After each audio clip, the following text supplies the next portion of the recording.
this is really going to be very short. I just want to show you a few nice shortcuts that you can use when you work with IPython and Jupyter. So I think it is really about time that we would delve into it a little bit more and you see how you can use it more quickly with those kind of shortcuts. So I put a list here of things I wanted to show you. So let's just go through them. And let's begin with, let's start with IPython. So we'll open IPython, I think using the Anaconda.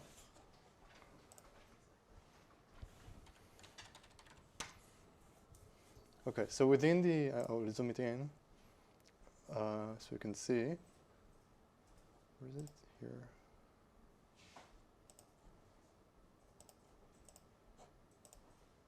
Okay. Can you all see?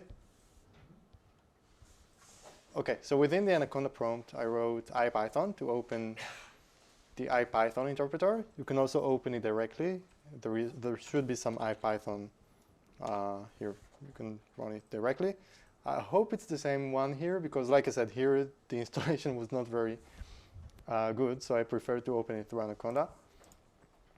Anyway, within the interpreter, it's very much like Jupyter. I can start running code. The only difference is that I write one line of code at a time. So it's more interactive, but far less convenient when I try to do some chunk of work. So it's not very nice to writing long pieces of code.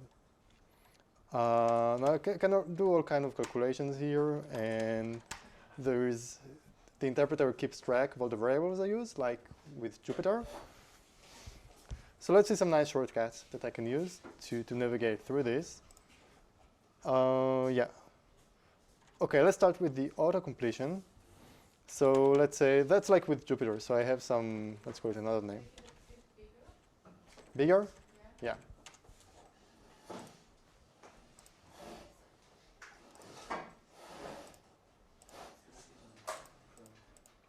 Okay? Thank you. Okay. So like with Jupyter, I can write something and then using the tab, and then I can have all kind of options that it gives me. Using the up and down arrows, I can navigate. And then using the enter key, I can just select something that I want. And it will auto-complete. Now, if I don't have anything, if I just put the arrows, then I can navigate through the previous lines of code. For example, I can go to this line where I define A, and I want to change it to. So I do it using the arrows. So up and down, I can see all the previous commands that I tapped into the interpreter. What else? Yeah. So now suppose that I do some calculation and I get some output, but I didn't store it into any variable, and maybe it was a very long calculation that it took me a long time to calculate, and I want to capture this result even though I didn't allocate any variables. So it turns out that IPython does store it into the memory in a variable which is called underscore. So if I use underscore, I will get the result of the previous command that was run. And I can even store it into a variable. I can do something like y equals underscore, and now y will be a reference to this value that I didn't store in the first place. I can also go to previous command. So like I said, the underscore will give me the previous one. If I use underscore underscore, it will give me the one before that and 3 times before that. Or even more conveniently, I can just give an underscore in the number. For example, you can see that each input and output has a number here. So for example, in the third line of code that I typed in was a plus 2, and the output was 14. So now if I want a reference to this output, I can write underscore 3, and that's it. I get the right result. So everything is stored, even though I didn't allocate variables for it. And by the way, the same works for Jupyter. So if you run a cell and it just prints something to the screen, not using the print function, but just by virtue of being the last thing that you typed into the cell, then it will, by default, give you this as an output. and will store the value as this underscore variable, so you can access it if you want. Okay, so it doesn't get lost, even though you didn't allocate a variable for it in real time. So that's a bit useful. Like with Jupyter, you can use the question mark to get some help message about something. And what else? Okay, and then there's those things which are called the magic commands. And you can recognize them by this percentage sign. So these are like commands which are not really Python. It's like something that the IPython environment gives you, which bypasses actually the Python environment. So you don't actually run Python commands, you run the IPython interpreter commands or the Jupyter commands. So it goes things like commands that you may know from the shell scripting. For example, in Linux, in Bash, or in C shell, you have those commands. For example, you have the echo command, which just prints something. So you also have it working in IPython. So you can type something, and it will just bring it to the screen. You have the ls function, or the ls command, which lists everything within the directory or country working in. So right now we're working from the C directory, and you can see all the files and folders within this directory.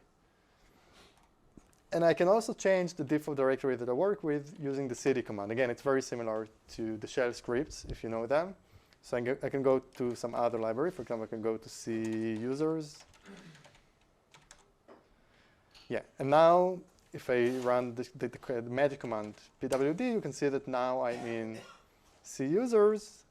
And if I do an ls, then you can see the different files within this directory.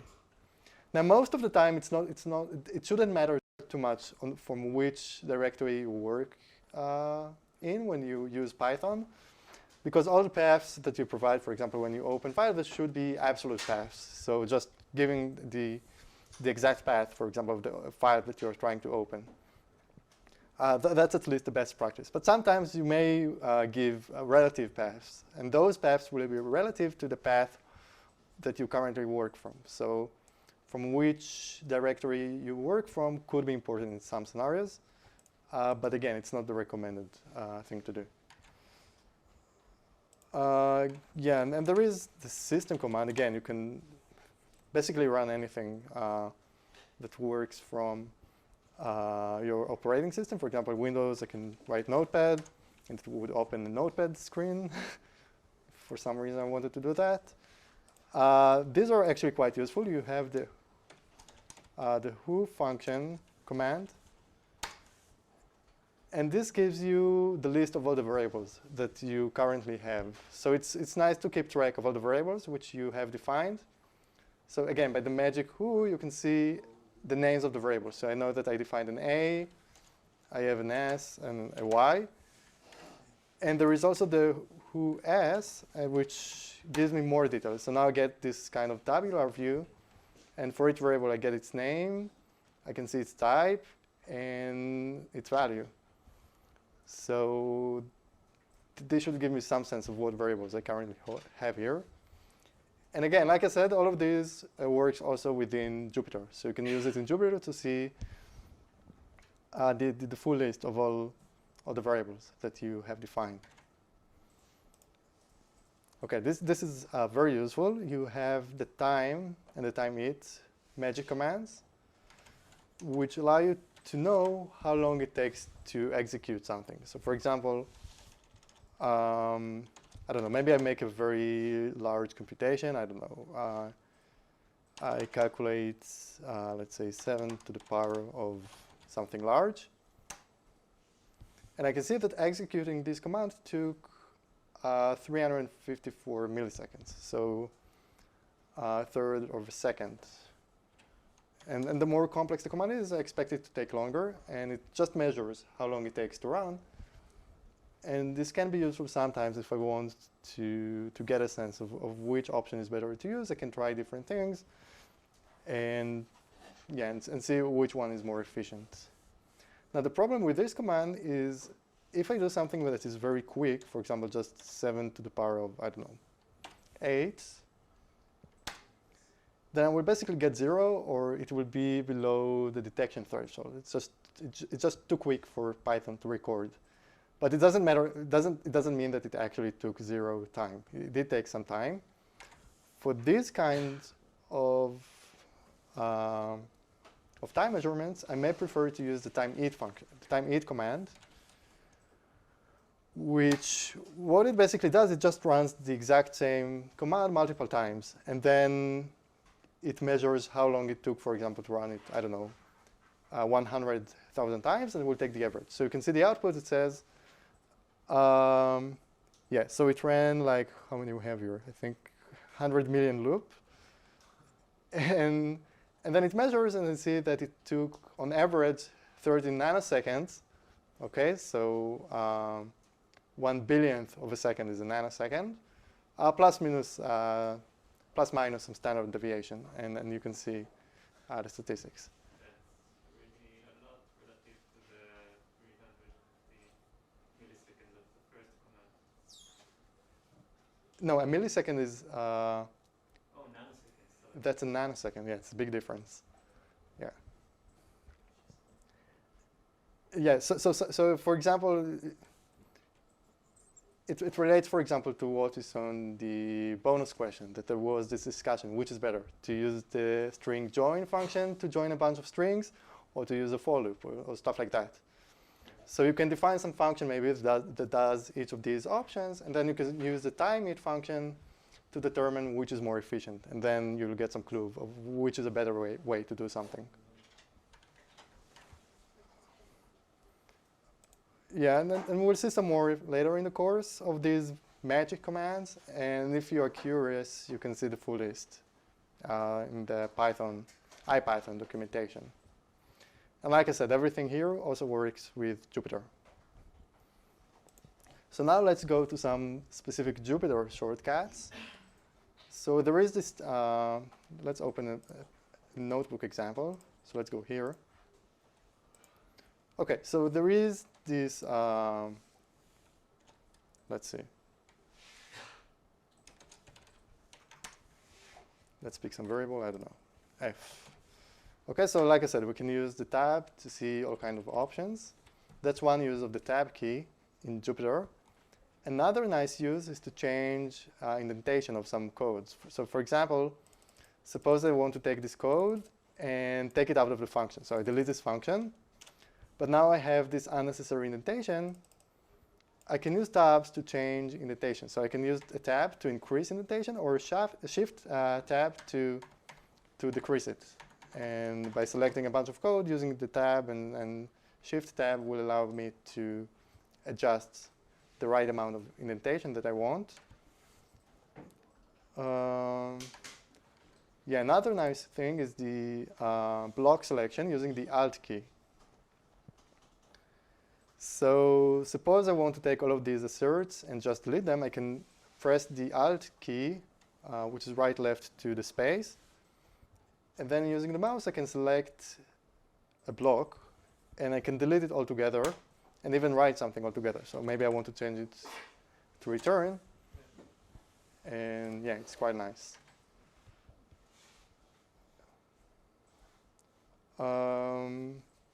Yeah, there is also what is called the, let's see the names.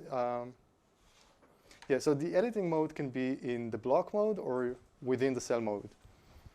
So right now, when I'm within some cell of Jupyter, when I type the keys, when I type the up and down arrows, I go inside of this specific cell.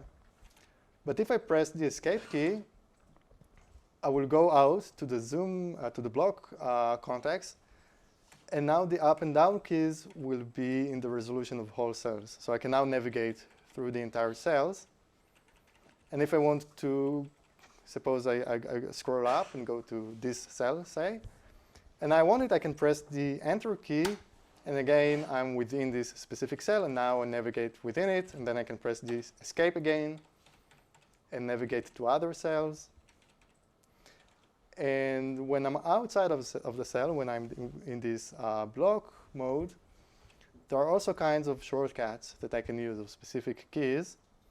So there is, for example, the A and B.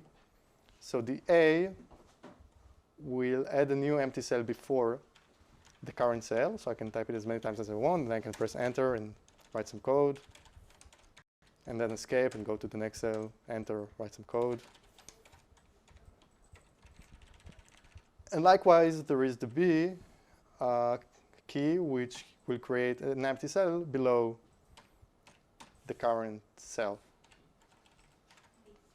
Yeah, A and B. A is above, B is below.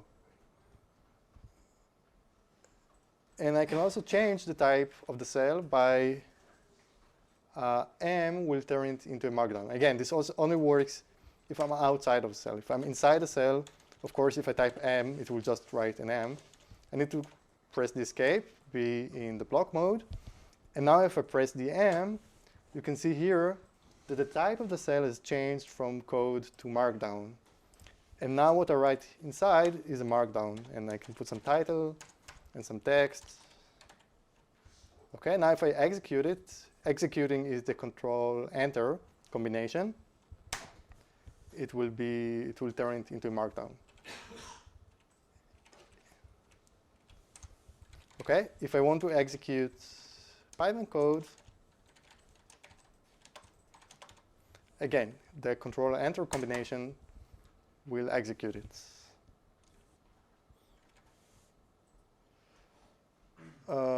Yeah.